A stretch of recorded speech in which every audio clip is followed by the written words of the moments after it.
Good morning, Cleveland and Columbus sports fans. This is Jenn B, and you're tuned in to the Show of the Land on IE Sports Radio, your direct feed for all that is sports.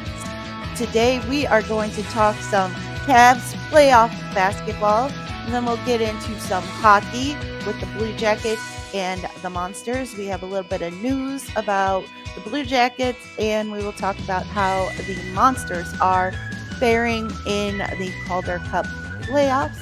And then we will talk some baseball with the Cleveland Guardians. We will move on from there to talk some volleyball, the Columbus Fury, and then some football and football with some Browns updates, some Heidelberg news, and we will wrap things up with the Columbus Crew. So stay right here with me, Jenn B, on the Show of the Land. And I will be having a special guest to talk about the Cavs' second round of the playoffs here shortly. Chill Mike from Indie Sports Nation will be joining me. So don't go anywhere. And I will be right back after these messages from our sponsors.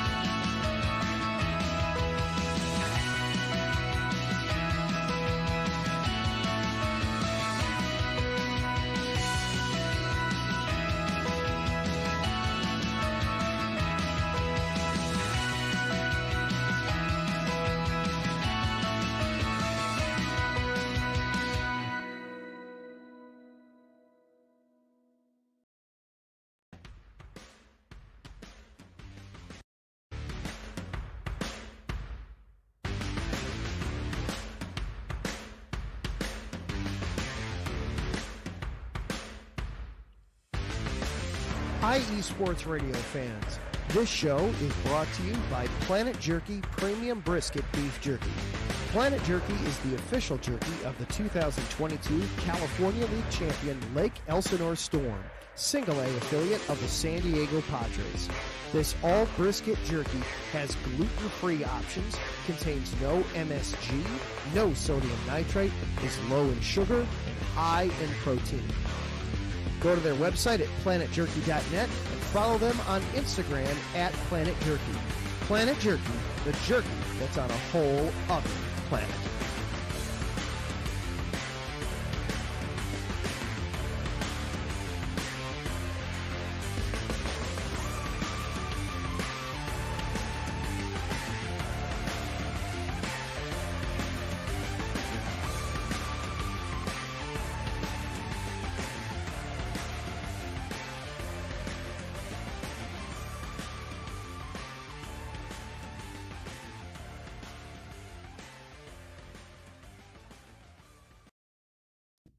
Rise and shine. It's 4 a.m. The stars are still out. The sun is beneath the horizon, but it's time to punch in and go to work. The comfort of your warm-ups turns into the grinding out of your reps as the clinking and the clanking of the plates create a symphony of euphoria. There's no other feeling like it. Earn it, burn it, and take what's yours.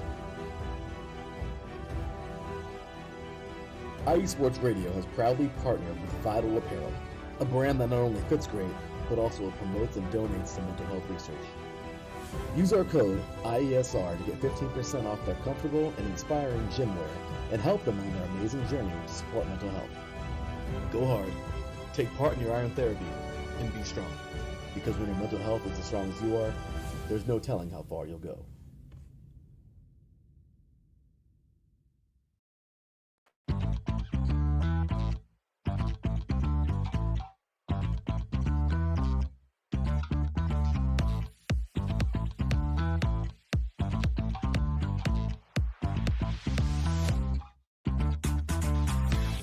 Hey there, IE Sports Radio fans. Be sure to check out our sponsor, Seal the Deal Wax Seals by Cecilia B. You just finished your very own wedding or baby shower invitations and you're looking for that extra special touch? Maybe you just wrote a letter to a relative or a friend and you want to add to their smile when they receive it. Then seal the deal with Cecilia's handmade sealing wax stamps. for your invitations, letters, and gifts. You bring the deal, we'll bring the seal.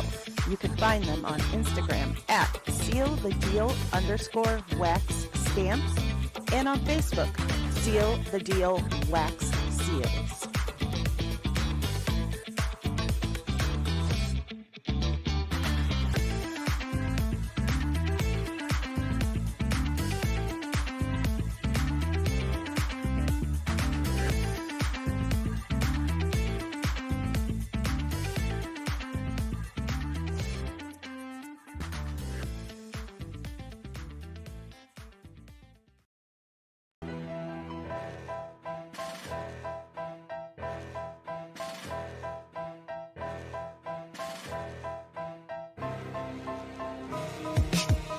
For the last 10 years, IE Sports Radio has been bringing you amazing content ranging from interviewing legendary athletes, coaches, and other authorized media personnel to building tailor-made shows dedicated to all major sports cities around the country. Make sure to follow us at IE Sports Radio on X, Instagram, Facebook, TikTok, and YouTube to keep up with the latest in sports and with all of our shows. Also, make sure to check out our daily updated website at iesportsradio.com. At iesportsradio.com, you can see our daily show schedule and check out all of our show pages with personal bios to learn a little bit more about each of our awesome hosts. In addition to our show pages, you can catch the iSports Radio blog, Hall of Fame, Fans of the Month page, and our merchandise shop, including t-shirts, tank tops, caps, long sleeves, hoodies, and more. For now over a decade here at IE Sports Radio, we've continued to be by the fans, for the fans, and we thank you all for your support and for making IE Sports Radio your direct feed for all that is sports.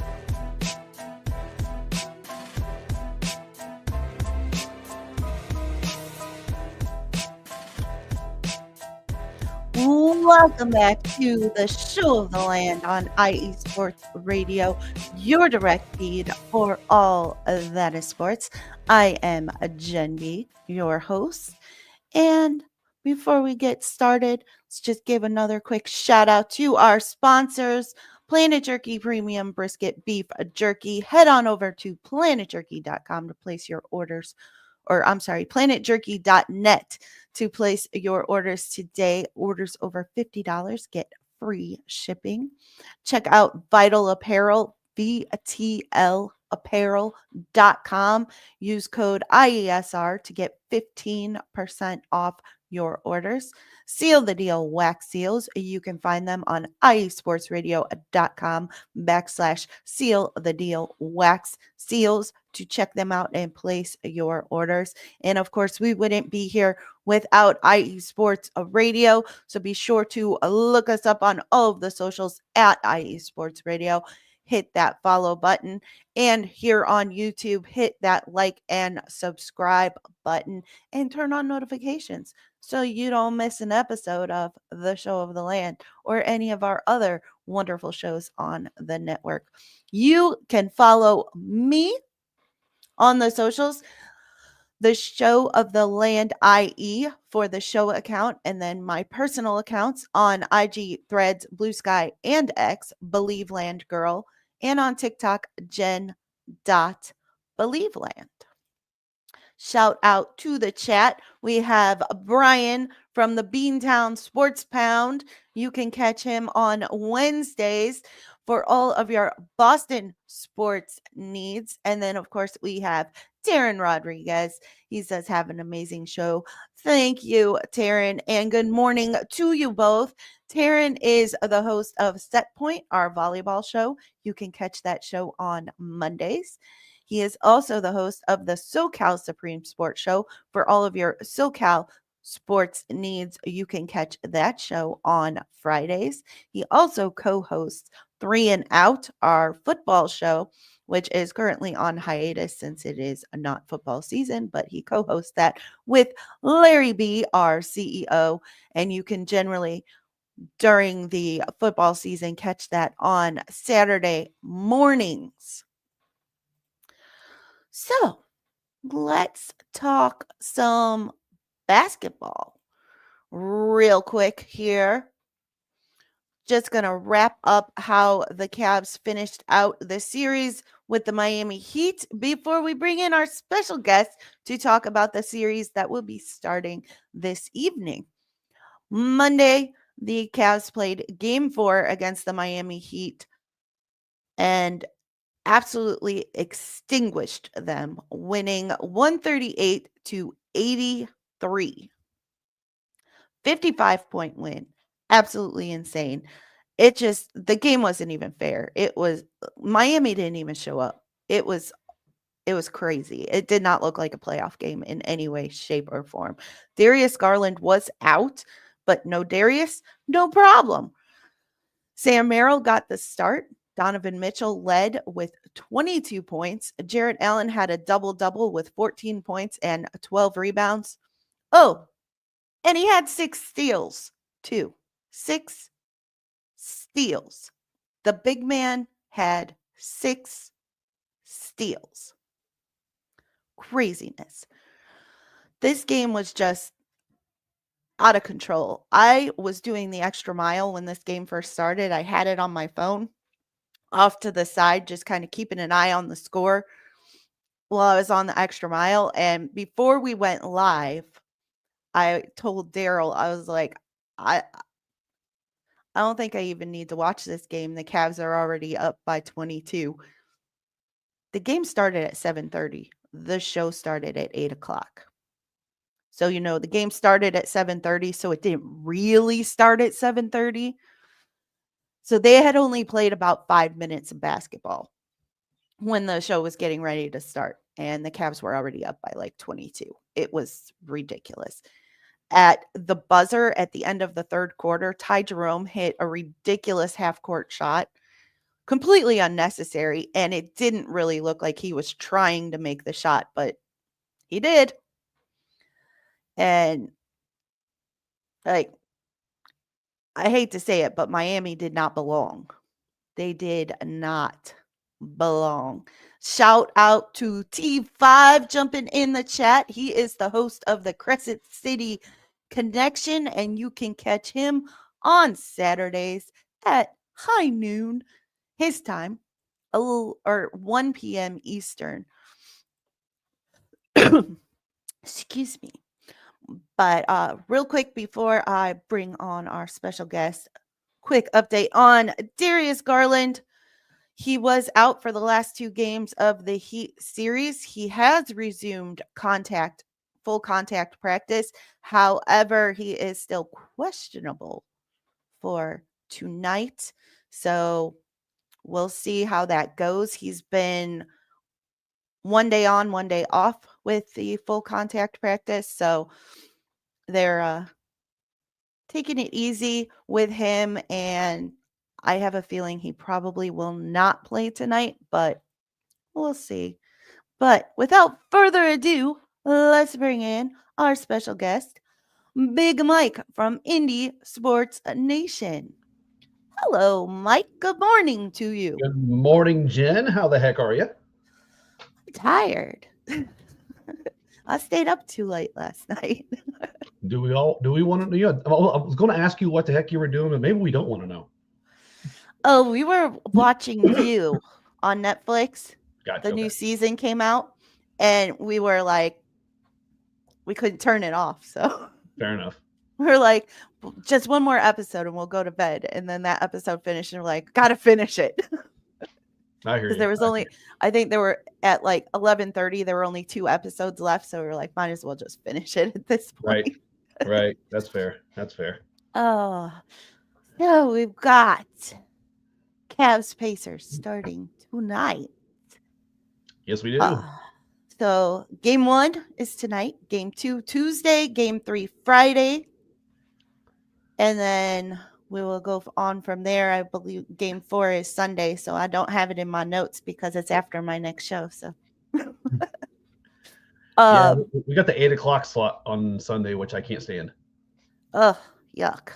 I absolutely hate that, but whatever. Yeah, maybe I'll have to see if I could take that Monday off. Exactly. But yeah, so tonight is 6 p.m. and it looks like, from what I've seen of the schedule, the Cavs have pretty much the prime times. The Cavs Pacers have the prime time slot for this entire series. So it should be interesting. because we also here in Cleveland have the Monsters in the playoffs, and they also play at Rocket Arena.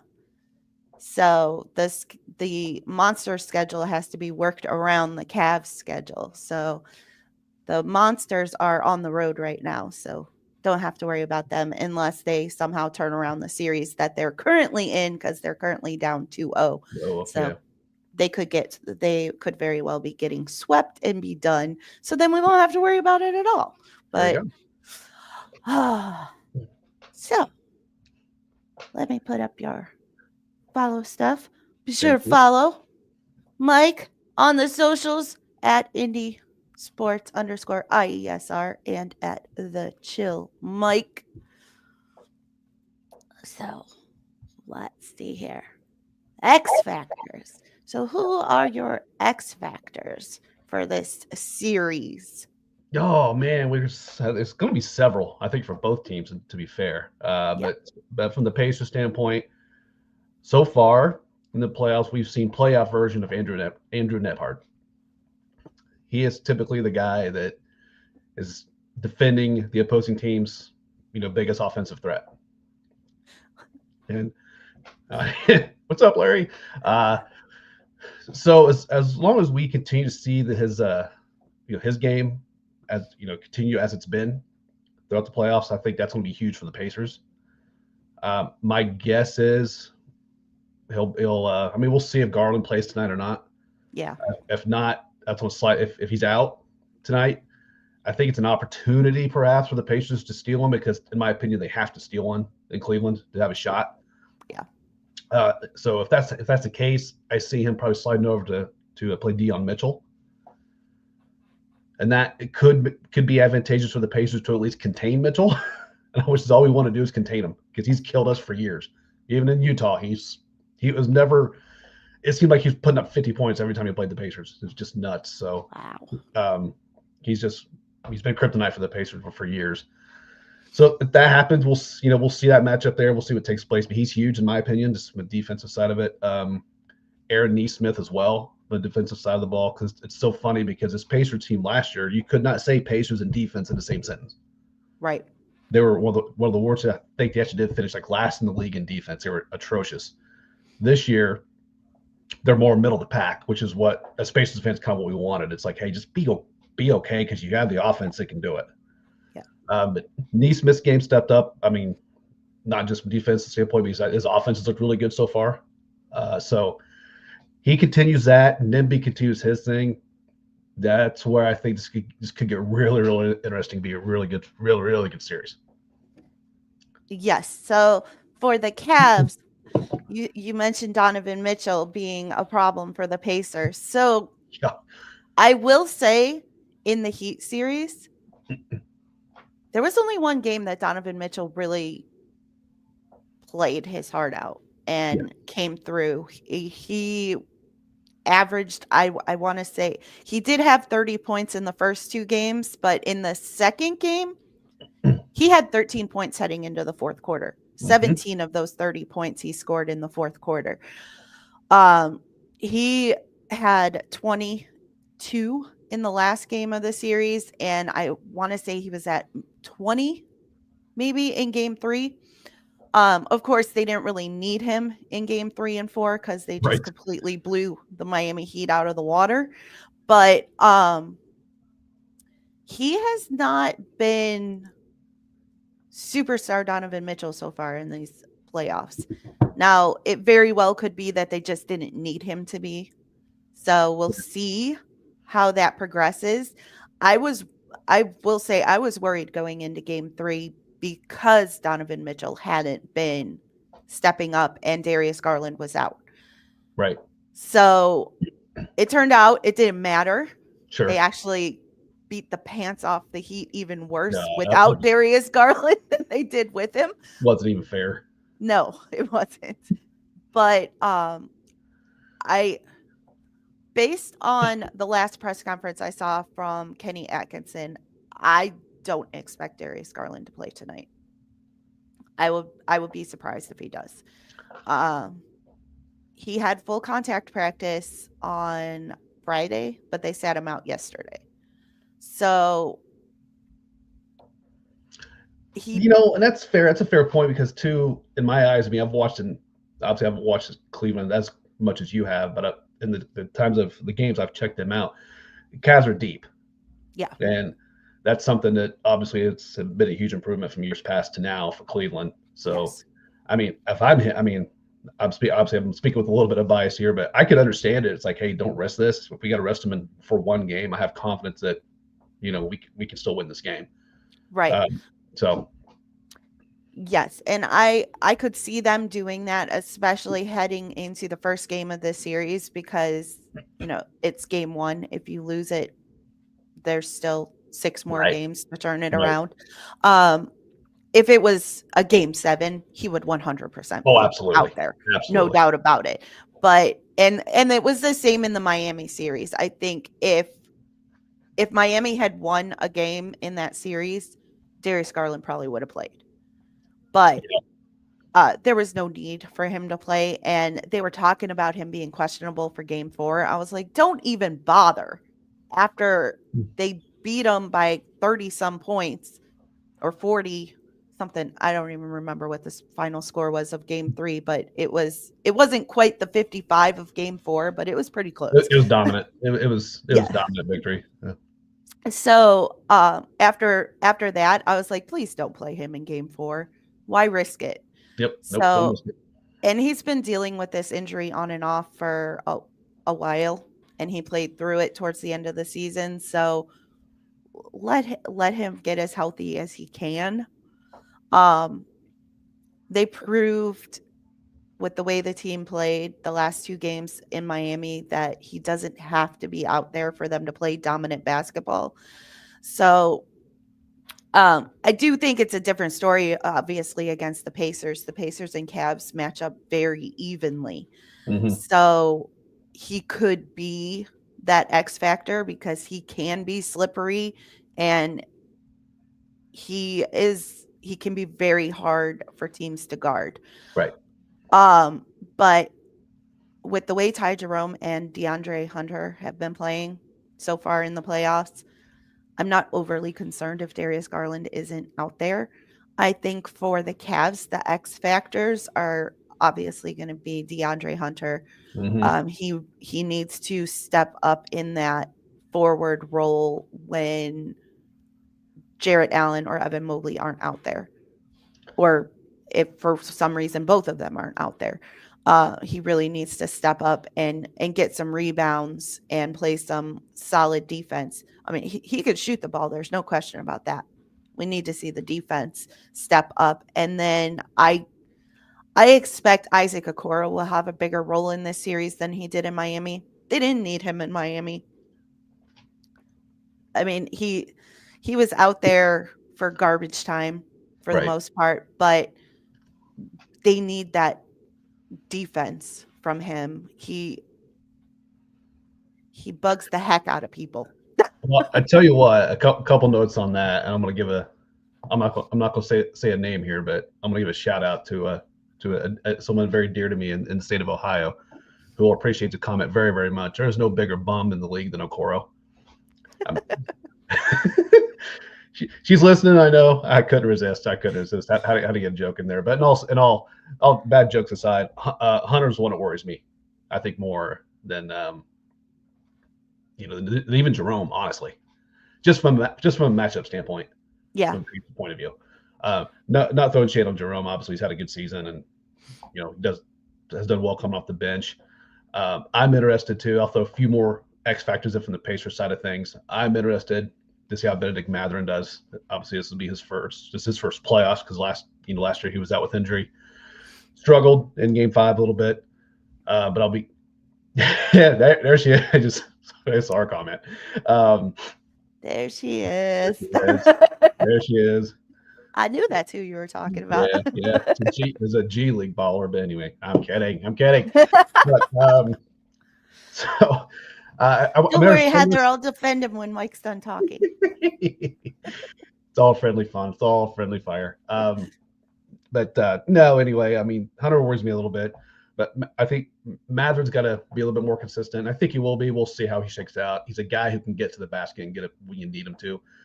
Defensively, sometimes he slips, so we'll see how that shakes out there. But the one guy I haven't mentioned yet, and we were talking about bench play earlier. We were mentioning it when you were on my show on Friday. Is old scrappy TJ McConnell. Mm-hmm. Albeit he's not like a stud defender by any stretch of the imagination, but he leads the league in assists off the bench. Nice. So what's nice is when you gives Halliburton a breather. Right. And that's what that's Halliburton's game. He's the orchestrator. It all starts with him, obviously getting baskets, but him facilitating, getting everyone else involved. And then we can get someone like McConnell come off the bench, and then all of a sudden you see in his 15, 20 minutes, he just dropped 12 points and 5 assists. You're like, okay. That tells me obviously that, again, they're able to bring in the bench and still orchestrate and get the offense going. So, yeah, I think those are probably, I think it's probably it for my quote unquote X factors, which means it'll be someone completely different that'll shine. Right. Everything we say today will not matter come 6 p.m. tonight. Right. Well, it will be completely wrong. Somebody from the Pacers, or or Wade from the Cavs, somebody like that, and you're like, what the hell? Yeah. It'll be Dean Wade will just come out of nowhere. Right. Another one that I was pleasantly surprised with in the Miami series is Max Strus. He played his butt off in that series. And now I know it's his former team, and that probably had a little bit to do with it.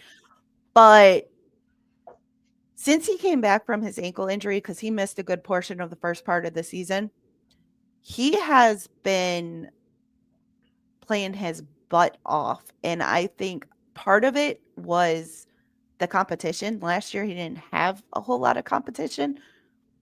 But then Ty Jerome just came out and balled out this season. So by the time Max Strus got in there from coming back from the injury, he felt like he had something he had to prove. Mm-hmm. So Max has been a very pleasant surprise so far in these playoffs. So I wouldn't be surprised if he went off in one of these games.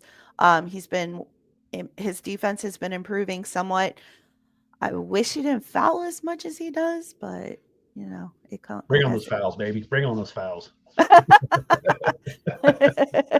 But I do think it's going to come down to how well Ty Jerome and DeAndre Hunter perform off the bench, and if they can keep up what they've been doing since the trade deadline, because we didn't have them all, or we didn't have Hunter all season.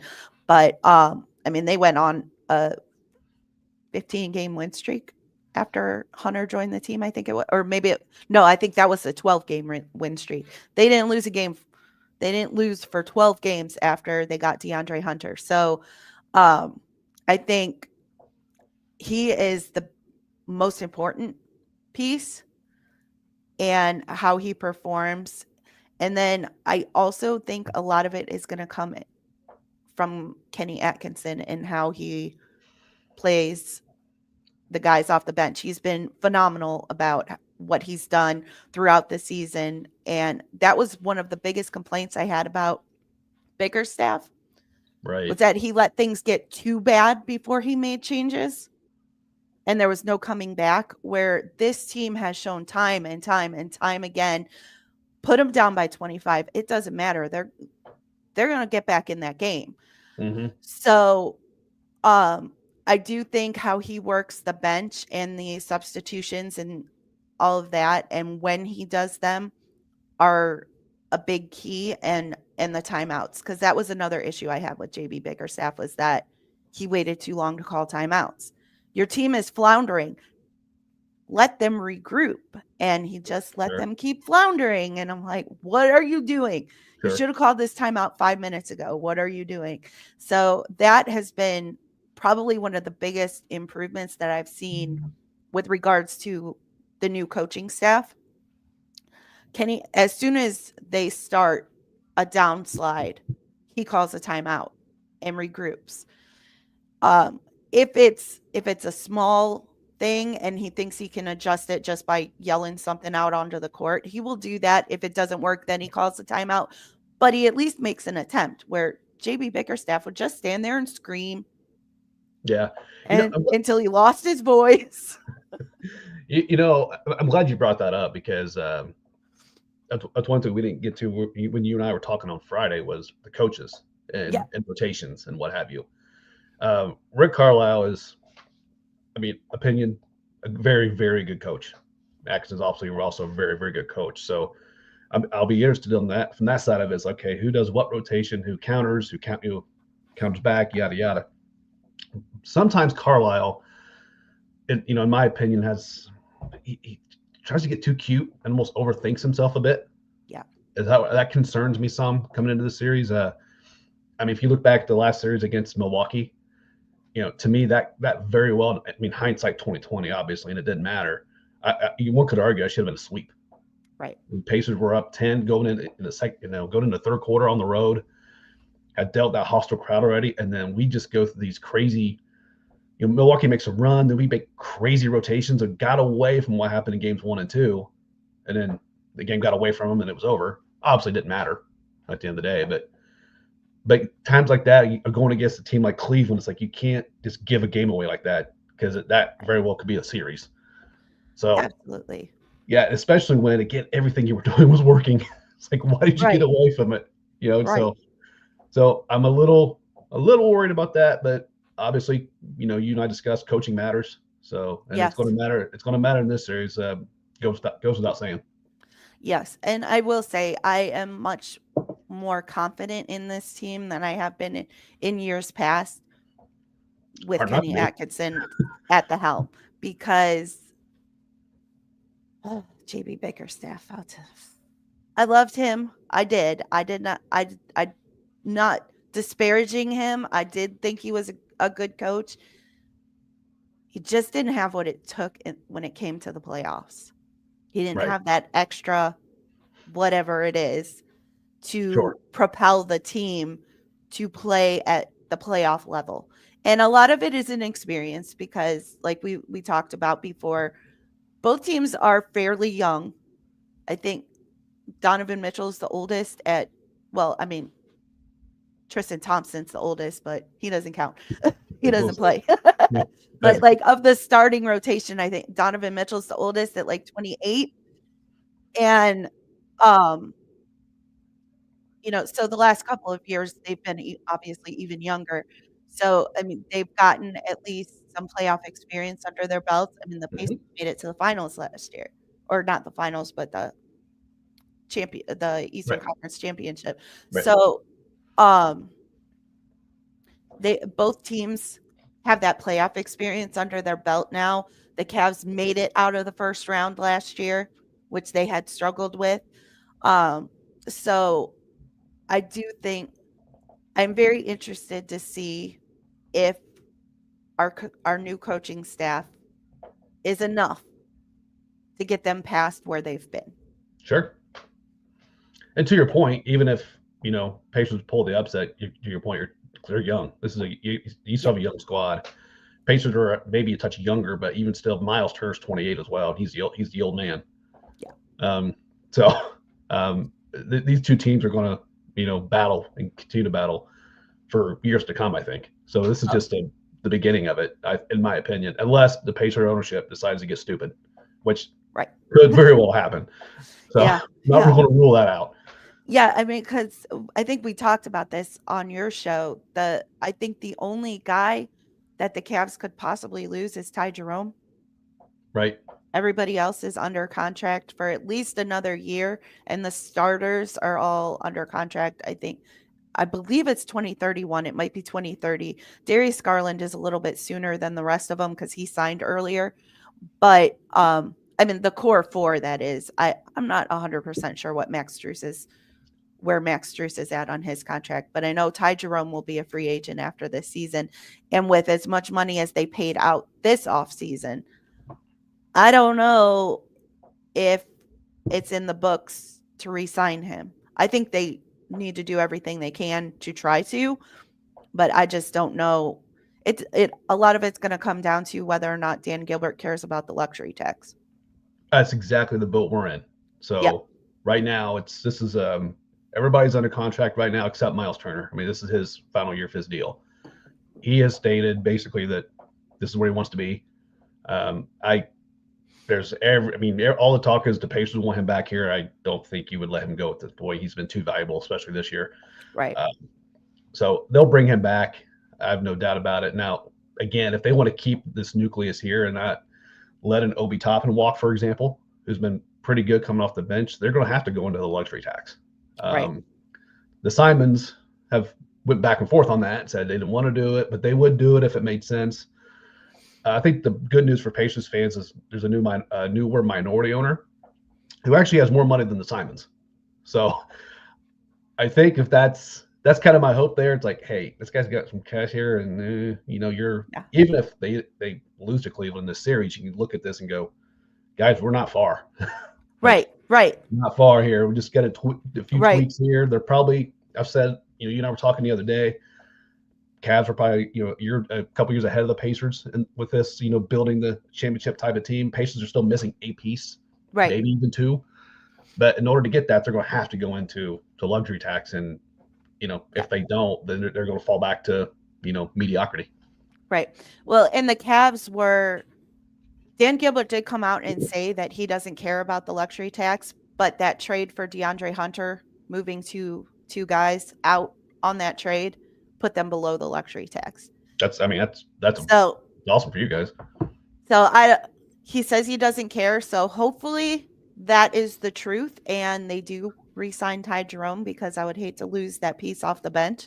Sure. But they do have a decent core of guys that they could pull from in the G League. And there were a couple of guys that really balled out for the Charge this season. So they may opt to go younger there and let him go. But they just brought DeAndre Hunter and Ty Jerome together to play together as, they're best friends. They played in college together. They were college roommates. I don't know if they break that up that quick. You wouldn't think. So we'll see. But before I let you go, let's talk some predictions. The hard part. Pacers in 4, average win of 30 points a game. I'm joking. I will walk into traffic. Yeah, right. That happens. That would be the shock of the shock of all shockers, to put it mildly. Look, as a Pacers fan, I kind of love where the Pacers are at here, and I say this just because really nobody's picking them to win. You have a few quote unquote national pundits who put it out there, and I think that's more for them to get likes and clicks than anything else. I don't think they truly think that's going to happen, and I understand that. I do. I mean, you look at this on paper, and you look what Cleveland's been doing from start of the season to now. I get it. They've had one heck of a season or one heck of a team. We discussed this on my show, Jen, on Friday. We looked at all these stats for team stats. They're pretty much dead even across the board. Right. For the most part. The last 50 games of the season, these teams' records are virtually identical. And before I give my little prediction here, lastly, the one thing that the Pacers were saying that kind of their motto going into the playoffs this year was we don't need to earn respect. We'll just take it, which I kind of love that mantra. Yeah. That doesn't necessarily mean we're going to come out and beat everybody and, go to the championships. Not that. It's just, that's cool. You don't want, give us a shot. That's fine. We're good with it. So I kind of embracing the underdog role here. It's an uphill battle. Do I think the Pacers could pull off an upset and win this thing? I do. I think they could. I think the matchups are there. I think it's just execution at the end of it, right? Who's making the key plays when they need to make the key plays? Who's making the key shots, get the key stops, all that. So I think the Pacers could potentially shock the league here. But with that said, if someone said, Mike, gun to head, you got to place a $500 bet on this, something like that, where would your head go? I mean, the advantage goes to Cleveland. When you look at from top to bottom, advantage goes to Cleveland. If I had to say it, I'd probably go 6 in favor of the Cavs if I was a hardcore bet man. I just think the Pacers are just missing a piece, and they're missing that guy down low who can just get nasty and get that 14 points and 10 rebound type of guy. That's what they're missing. I think that's where Cleveland has an advantage, and that very well may end up being the difference. So, but like I said, would I be surprised to see the Pacers just play free and loose and pull an upset? It wouldn't shock me, but the only thing that would shock me would be a 4-game sweep in blowout fashion. That'd be the only thing that would surprise me. Yeah. I have to agree with you there. I think the only thing that would surprise me would be a blowout either way. Right. These teams played very evenly during the season. The Pacers did win the series, but the last game nobody played, and the Cavs should have won that game. They were up by 25 in the fourth quarter, and so somehow those G Leaguers gave up the lead and let it go to double overtime. Yeah, I mean, honestly, we talked the other we were talking about this. Those last 2 games of obviously these teams played really didn't matter. They were irrelevant. So if you want to go back to the sample sizes back in January, where they split. Yeah, and they split. That's when you had most of the starters, although Halliburton was out the second game. But even still, it was everybody else. So, but to me, that's January. This is May. It's throw it away. It's 0-0. Right. Here we go. Yeah. So like I told you on Friday, my initial reaction when I found out that we were playing the Pacers was Cavs in 5. Mm-hmm. I don't think I don't know that will happen. I think a lot of it's also going to depend on Darius Garland and whether or not he plays tonight, because that could swing things a little bit. Mm-hmm. It definitely could give the Pacers a chance to go up 1-0, and then I don't know that the Cavs win 4 straight if that happens. So nothing would surprise me in this series. I think all of the games are going to be very close and come down to the buzzer, if not overtime. So yeah, I think a lot of it's going to come down to who gets the last shot, who can close. Yep. And for Pacers fans last year, if this was last year, it would have been like, oh, this will be Cleveland probably in a sweep, because we didn't know what the hell we were even doing being there, basically. But this year, that's what happened last year against Boston. Pacers couldn't close a game. They didn't know what they were doing at the end. They just fall apart. This year, especially the second half of the season, Pacers won a lot of those close games and came back from late deficits and what have you. So they got a little bit better in that regard. That could help them out in this series, or Cavs may shoot the lights out and go all Gary Trent Jr. on us, and then we'd be like, okay, well, whatever, tip of the cap, Right. Yeah. This is a hard one to predict, because these, like we've talked about a million times, these teams are so evenly matched. I could definitely see it going either way. I do think the Cavs have the advantage, mm-hmm. but it's a small advantage. Mm-hmm. It's not a huge one. So I think it's going to come down to, like you said, who closes it out and which coach makes the better decisions. Yep. So absolutely. I think it's going to be a close one. I think I could see it going 4, 5, 6, 7. I could see any of them, but I don't. Even if it's a sweep, I think it's going to be like 2 3-point wins, maybe even 1-point wins in all 4 games. So this is a hard one, but like I said, my heart initially when I first saw the matchup said Cavs in 5. So we'll see if that happens. I just hope. Lastly, I just hope, really, and this sounds, it's not a both teams have fun type moment here, but I think, honestly, both teams, it'll be beneficial for both teams, obviously, to have a good competitive series. Absolutely, because most likely they're taking on Boston next. Yeah, so. If Cavs win, at least I think that'll better prepare them for Boston. And from the Pacers side of it, it's like, hey, if they end up the losing side of this, it's like, hey, all right, we got tweak here. We just lost a tough series to what's been the best team in the East all year. So you can kind of look at that both ways. And again, to me, Pacers are kind of playing with house money right now.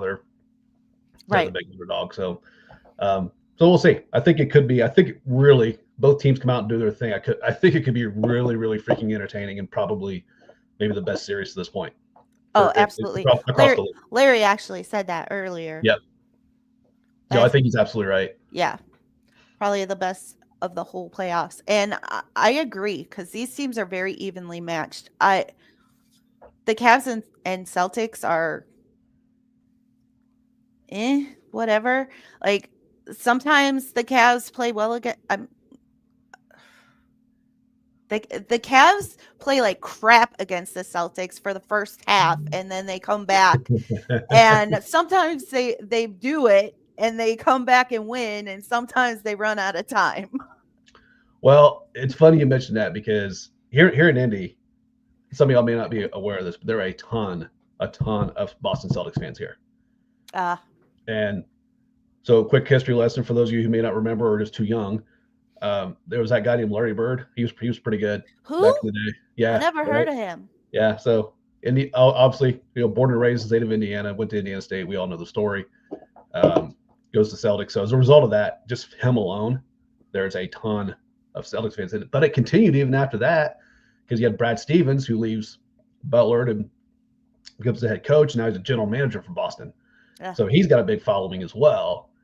So I bring all that up because there's I've talked to a lot of people I know are Boston fans, and they're like, man, I'd rather play Cleveland than see you guys.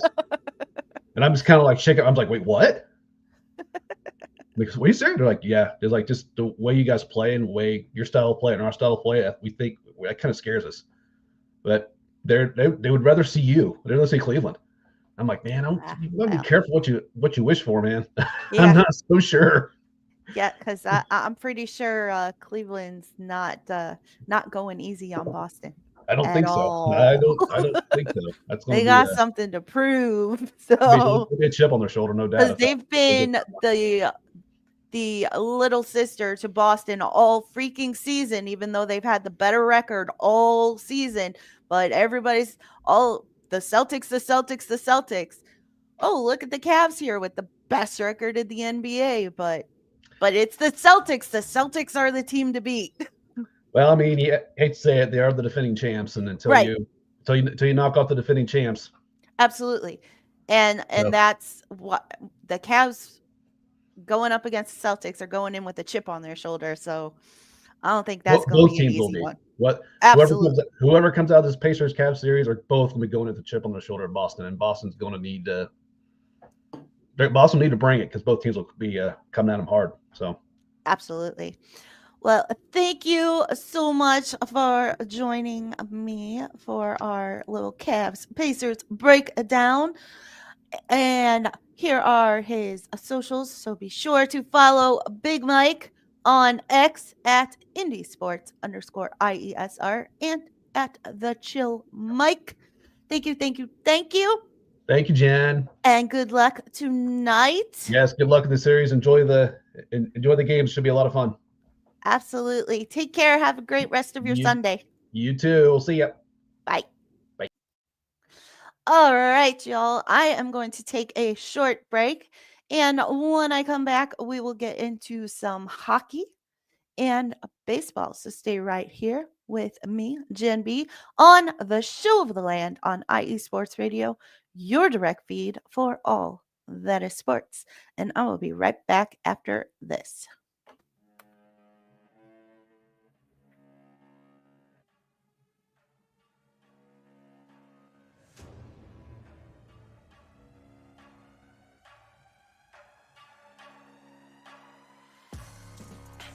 What's up, everybody? It's your boy, Big Mike from Indy Sports Nation.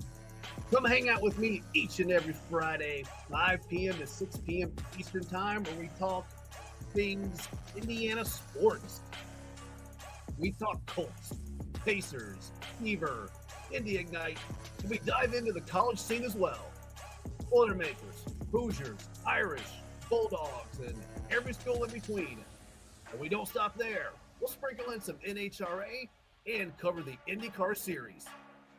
From the turf, to the hardwood, to the track. We got you covered. Come hang out with your boy, Big Mike. each and every Friday, 5 p.m. to 6 p.m. Eastern Time. Indie Sports Nation, right here on IE Sports Radio, your direct feed for all that is sports.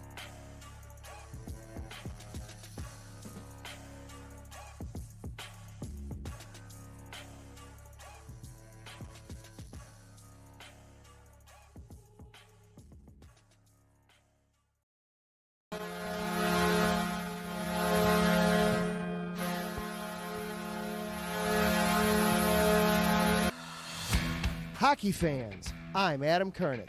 And I'm Zach Puplis. Together, we are the newest version of Hockey Talk on IE Sports Radio, The Neutral Zone. Zone. We love hockey, but we also know it's not everyone's first sport. So we want to make this show as much for new fans as for the diehards. Whether you can name all the Swedes on the 08 Red Wings Stanley Cup team, or if you can't tell if Varlamov is a goalie or the latest trendy vodka, we're here to help. With facts, figures, and outrageous fans, we bring you all the hard-hitting hockey news you can handle, while still keeping it fun and on the rails. Well, mostly. So tune in every week as we go around the hockey world, from college to Canada, the minors and the majors, and everywhere in between. So bring your cellies, And your one-timers, you wicked wristas. and be sure to protect your five-hole. Catch the Neutral Zone every week on IE Sports Radio, your direct feed for all that is sports. We promise not to pick on the Arizona Coyotes every episode.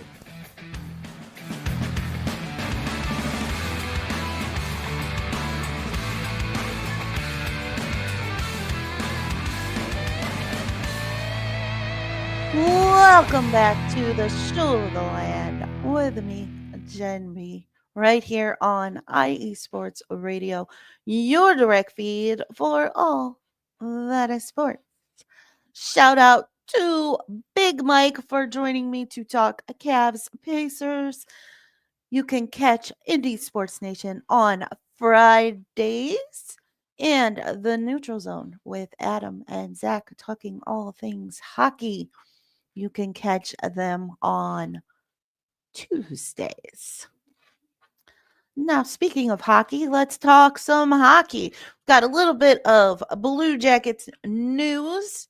Adam Fantilli and Kent Johnson will play for Team Canada in the upcoming IIHF World Championships in Sweden and Denmark, and they will be coached by none other than Dean Evison and his assistant coach, Steve McCarthy, as they have been named coach and assistant coach of Team Canada as well.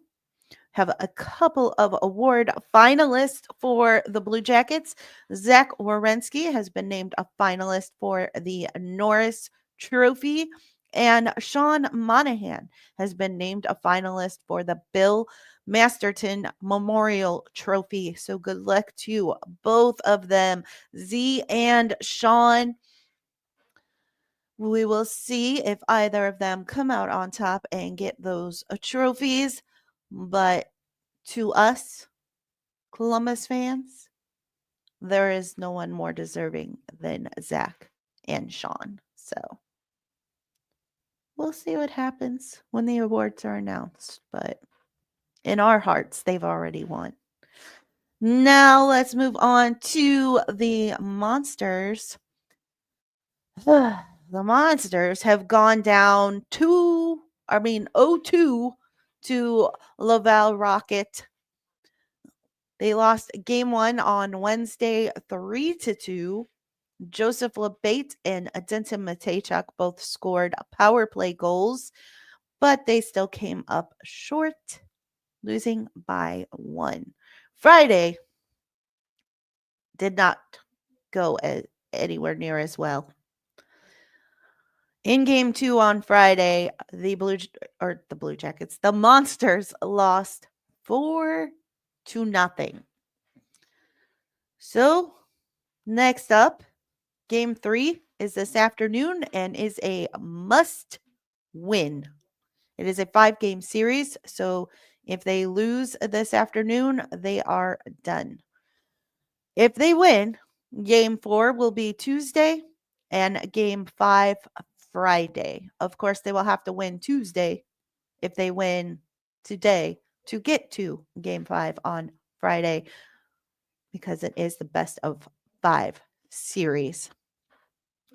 Now, for some baseball, since I was having Mike on today, I did not get into the minor leagues for today's show. So we will look back at the Columbus Clippers and the Akron Rubber Ducks more next week.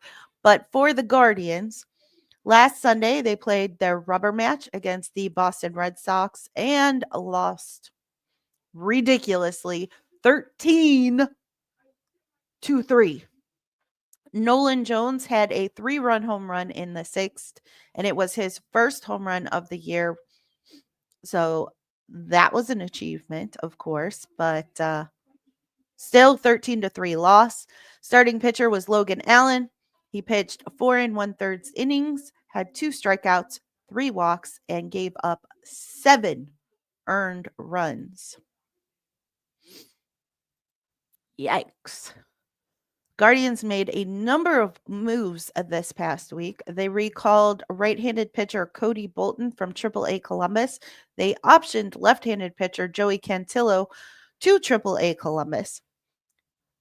And then Monday played the Minnesota Twins in the series opener and lost 11-1. So 2 crazy losses in a row right there. Gavin Williams was the starting pitcher. He did not have a great outing.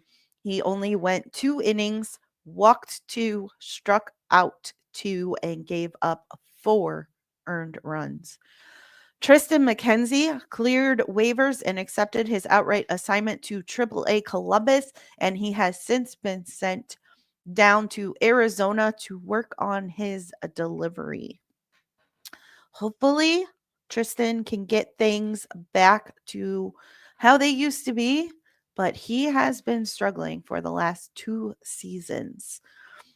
So we'll see if the trip down to Arizona helps him out at all. The Guardians then recalled left-handed pitcher Joey Cantillo from AAA Columbus, selected right-handed pitcher Vince Velasquez from AAA Columbus, optioned right-handed pitcher Cody Bolton back to AAA Columbus, placed right-handed pitcher Paul Sewald on the 15-day IL, and placed Shane Bieber on the 60-day IL. So, like I said, they made a lot of moves this past week. Tuesday, they played game 2 against the Minnesota Twins, winning 2-1. Kyle Manzardo had a walk-off solo home run. It was his first walk-off in the majors. And in the 3rd inning, Bo Naylor also had a solo home run. And those are the 2 runs that the Guardians scored in that game. Tanner Bybee was the starting pitcher. He went 7 innings, had 5 strikeouts, and 1 earned run. No walks. Very good outing for Tanner. Very good. And so nice to see some of these pitchers making it into the 6th and beyond this season, because that was a major issue last year and the downfall in the playoffs because the bullpen was just completely gassed. The Guardians traded cash considerations to the Texas Rangers for right-handed pitcher Matt Festa, and he was then optioned to AAA Columbus. Slade Ciccone has begun pitching and pitched a rehab stint on Wednesday in Columbus. So we may be seeing Slade returning to the Guardians to make his Guardians debut here in the next couple of weeks. Wednesday, the Guardians played game 3 against the Minnesota Twins, winning 4-2. Bo Naylor had a 3-run home run in the 7th inning. And I will say it is so nice to see Bo getting that bat going, because you know he has it in him. He has just not been all that successful in showing it on a regular basis. But as you will see as we get through the rest of this past week's games, He's been hitting pretty well this past week. The starting pitcher was Luis Ortiz. He went 6 1/3 inning, had 5 strikeouts, and walked 2, no earned runs. So not a bad outing for Ortiz. So that was 2 good outings by Guardians starters, 2 games in a row. Not bad, not bad, not bad. Thursday, the Guardians wrapped up the series with the Twins winning 4-3 in the 10th inning. This game was absolutely absurd. It was a 1:00 start because it was a getaway day. But the game ended up taking 5 hours and 38 minutes due to 2 separate rain delays that happened from the 7th inning on. It's just nutso. Jhonkensy Noel hit a solo home run in the 4th inning. Jose Ramirez stole his 250th base in the bottom of the 10th. He is the first third baseman to have 250 plus home runs and stolen bases. He's the first player in Cleveland history to do this, and the 7th player to do it all with the same team. He is just the 24th player in Major League history to do it at all. So congratulations to Jose Ramirez. Following the game, he was given the second base pad, like the whole base, to keep as a memento for this achievement. That was really cool to see. And my husband walked in as they were handing it to him, and I had tears rolling down my cheeks. And he was like, "Are you crying over baseball?" I was like, "Yes." Because Angel Martinez had a walk-off RBI single in the bottom of the 10th, his first career walk-off. So that, combined with Jose Ramirez's achievement and them handing Jose Ramirez the base that he stole to reach this achievement, had me all up in my feels. Ben Lively got the start in this one. He went 5 2/3 innings and had 2 strikeouts, no walks, no earned runs. Solid outing for Ben Lively. Wish he would have made it a little bit further, but it is what it is. The Guardians then selected Matt Festa from AAA Columbus. They designated Vince Velasquez for assignment. And then Friday, they began a series against the Toronto Blue Jays. Game 1, they lost 5-3. Carlos Santana had a solo home run in the 2nd and an RBI single in the 6th. And Jose Ramirez left the game in the 3rd inning with a mild ankle sprain. It was a crazy play at first base. He hit a ground ball and was running down to first, and the throw to the first baseman hit him in the back or the arm. It was hard to tell. And he had to kind of jerk around the first baseman because the throw was offline, which is why it ended up hitting him. The throw was offline, so the first baseman was kind of moving a little bit to make sure the ball didn't go, into the dugout, and give Jose an extra base. But it ended up being really awkward, and Jose ended up on the ground, and they ended up pulling him for a pinch runner just to be safe, of course. And he did walk off under his own power, but you could tell when he was on the ground that he was definitely in pain, and it was announced later in the game that it was just a mild ankle sprain. So that is good news. However, he did not play yesterday, so we'll see if he's in the starting lineup today. But just a mild ankle sprain, so that's good news, especially with the way that things kind of looked after it happened. Bo Naylor also had a solo home run in this one in the 4th inning. Logan Allen got the start. He went 5 2/3 innings, had 4 strikeouts, 2 walks.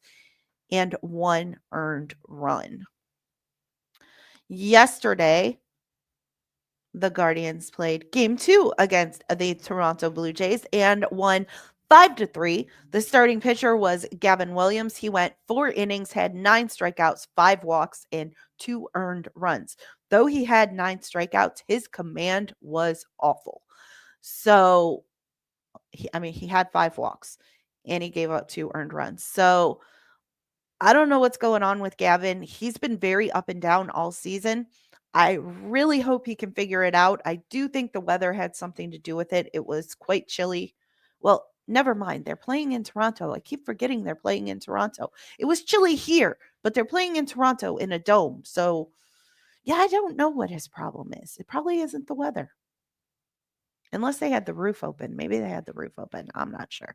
Anyway, Daniel Schneemann had all 5 RBIs in this one. He had a solo home run in the 8th to get the Guardians on the board. And then he hit his first career grand slam in the 9th to put the Guardians up 5-3. Manuel Clase came in and got the save, and the Guardians won. So the series is now tied at 1, both 5-3 games. The rubber match is today against Toronto. Hopefully the Guardians can get the series win this afternoon, and then they will start a series tomorrow against the Washington Nationals. Then they have Thursday off, and they will play Friday through Sunday against the Philadelphia Phillies. So hopefully they can keep up their winning. The Guardians are currently in second place in the American League Central. They have the 3rd best record in the American League, tied with the Yankees, who are atop of the American League East. And the Guardians are 1.5 games behind the Detroit Tigers in the Central and 1.5 games ahead of the Kansas City Royals. That is going to wrap up the hockey and the baseball of it all. I am going to take a short break, and when I come back, we will wrap up the show with a little volleyball, a little football, and a little bit of football. So stay right here with me, Jenn B, on the Show of the Land on IE Sports Radio, your direct feed for all that is sports. And I will be right back after this.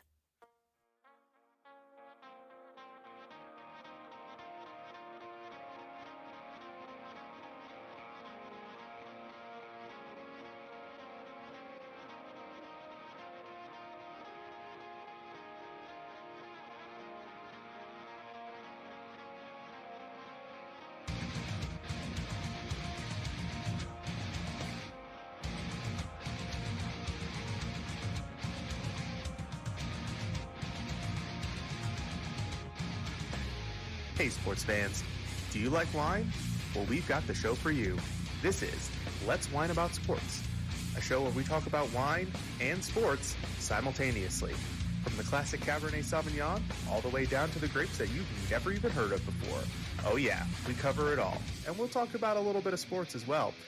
Football, hockey, collegiate, women's sports, it doesn't matter. We're going to talk about it all, and we're going to whine about it all.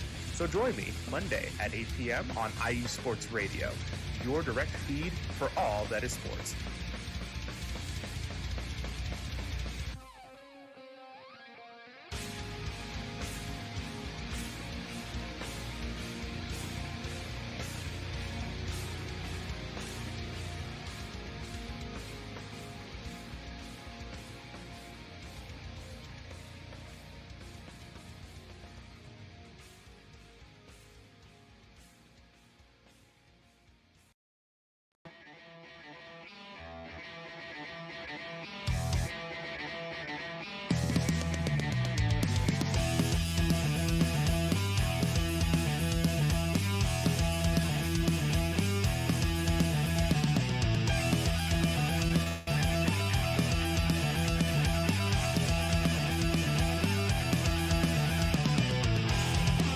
It's IE Sports Radio.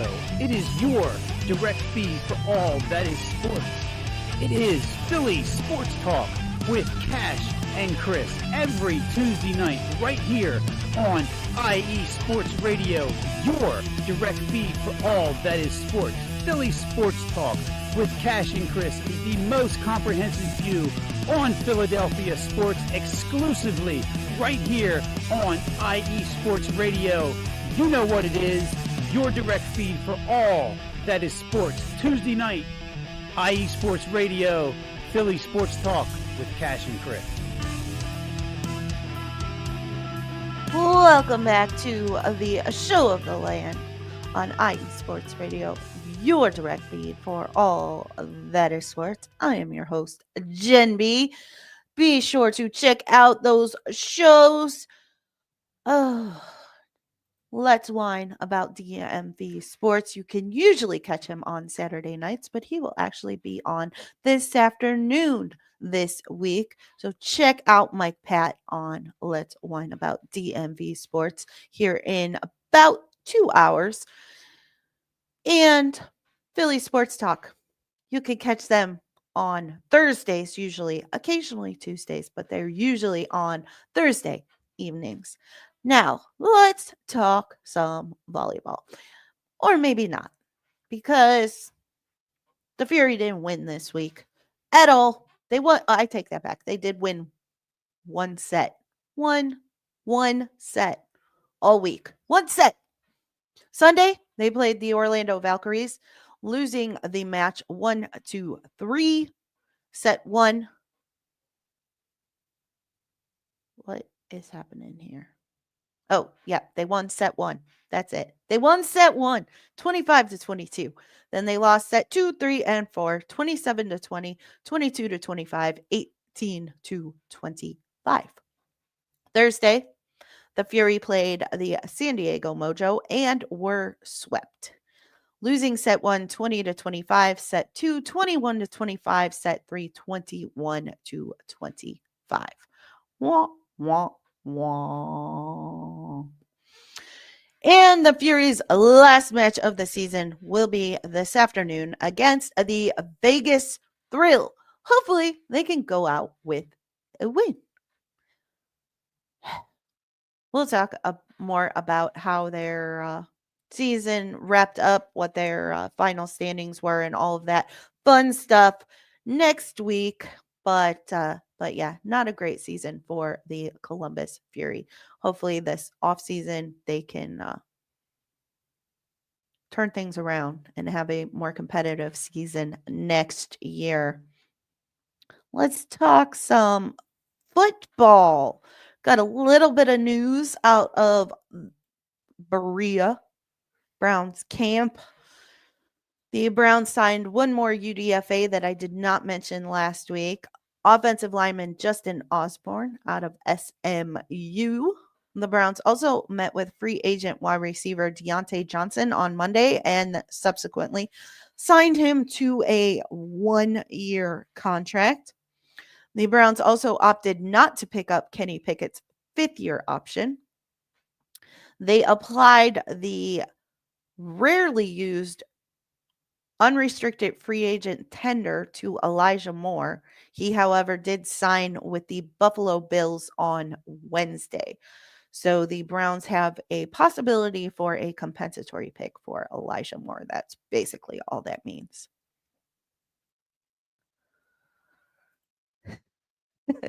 Yes, I know, Taryn. Unfortunately, the Fury will be finishing dead last in the league. I know, Taryn. It has been a rough season. Hopefully they figure things out this offseason and are more competitive next year. It has just been utterly disappointing this year. But they did get some good wins in there, but just not nearly enough. Back to the Browns. Alex Wright, defensive end, has been medically cleared after his season-ending torn triceps injury last season. So that is fantastic news. We will be seeing Alex Wright as we get into the off-season workouts, which will be beginning here in less than a week. Rookie minicamp will begin on Friday, May 9th, and go through the weekend to Sunday, May 11th. Then OTAs will be May 27th and 28th and 30th. Then again, June 3rd through 4th and the 6th, and then June 16th through 19th. Mandatory minicamp will be held in between those OTAs in June from June 10th to 12th. So we will be keeping an eye on some quarterbacks. Just a couple of quarterbacks in Cleveland. We'll also be keeping an eye on some running backs. The Browns restructured Jerome Ford. His contract is now $1.7 million, fully guaranteed. Did I just say 1.7? $1.75 million. Basically, they cut it in half, but it is now fully guaranteed.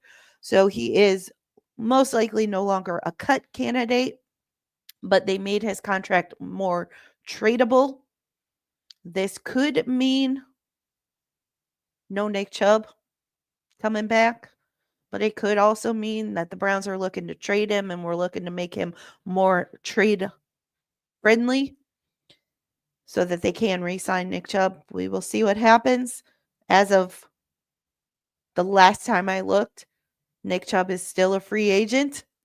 So fingers crossed. Nick Chubb comes back to Cleveland. Nathan Zagura believes he will be. Just saw an interview with Nathan Zagura, who is a Browns analyst and actually works out of the Browns training facility.